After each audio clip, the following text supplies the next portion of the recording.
Olá, meus amigos, Shalom Aleichem, sejam todos bem-vindos mais uma vez ao nosso devocional diário. Hoje vamos analisar um aspecto interessante na guerra em que Josué e o exército de Israel enfrentavam os 5 reis. O que podemos esperar da nossa liderança? Josué capítulo 10, versículos 16 e 17 nos dizem que aqueles 5 reis, porém, fugiram e se esconderam numa cova em Maquedá e anunciaram a Josué: foram achados os 5 reis escondidos numa cova em Maquedá. Que tipo de reis são esses? Em que, quando seu exército está em apuros, são os primeiros a fugir. Muitos dirão, até no xadrez o rei deve ser protegido.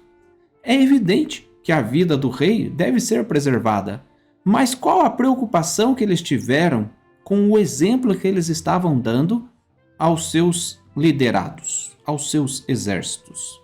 A Torá relata algumas batalhas vividas pelo povo de Israel em suas jornadas pelo deserto, e vemos que, basicamente, o seu líder servia de exemplo aos homens. Na batalha, por exemplo, contra Amaleque, temos que Josué estava à frente, mas Moisés, Arão e Hur estavam no alto da montanha, juntos, mantendo as mãos erguidas e orando pelos demais. Êxodo capítulo 17, versículo 8 e 9 nos dizem que veio Amaleque e pelejou contra Israel em Refidim. Com isso, ordenou Moisés a Josué: escolhe-nos homens, e sai, e peleja contra Amaleque. Amanhã estarei eu no cume do outeiro, e o cajado de Deus estará na minha mão. Enquanto Israel não derrotou os amalequitas, Moisés não desceu do monte, ainda que as suas mãos estivessem pesando. Ele as manteve erguidas até ao fim.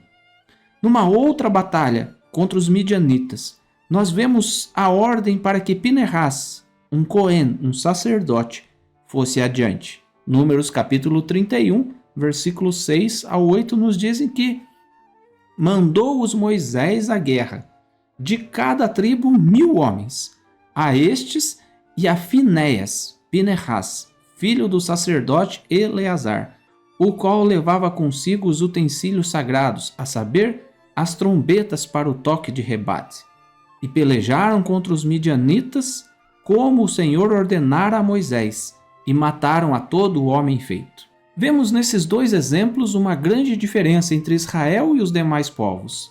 Além de seus líderes estarem juntos, como percebemos em Josué, à frente de todas as batalhas de conquistas relatadas em seu livro, os líderes tinham sua conexão constante com o Eterno.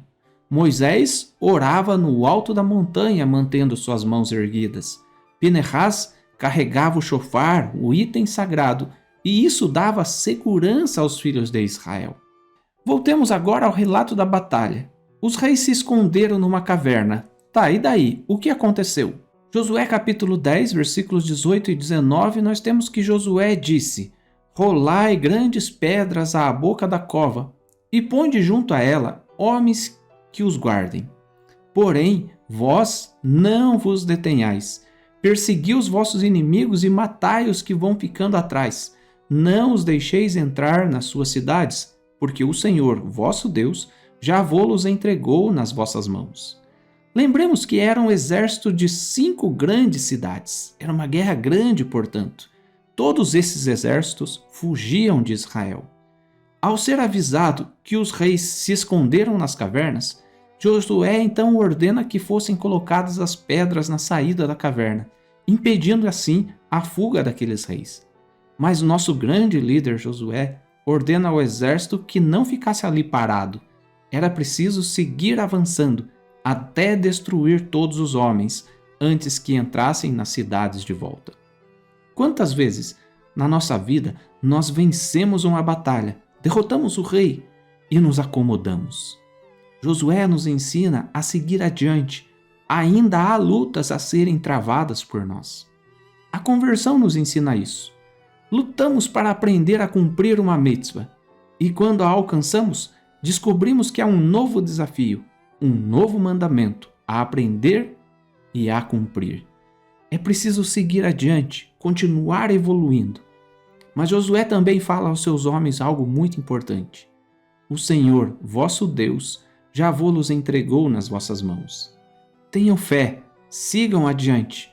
Vencemos uma batalha, mas a guerra continua. Mas saibam que Deus nos garantirá a vitória. Essa é a diferença entre Josué e os reis dos povos. Essa é a grande lição da fé judaica. Com uma liderança eficaz, com Deus ao nosso lado e sem relaxarmos após uma conquista, seguiremos adiante em busca da nossa terra prometida. Mas só a alcançaremos se tivermos diariamente tempo, ao menos 5 minutos para Deus. Shalom.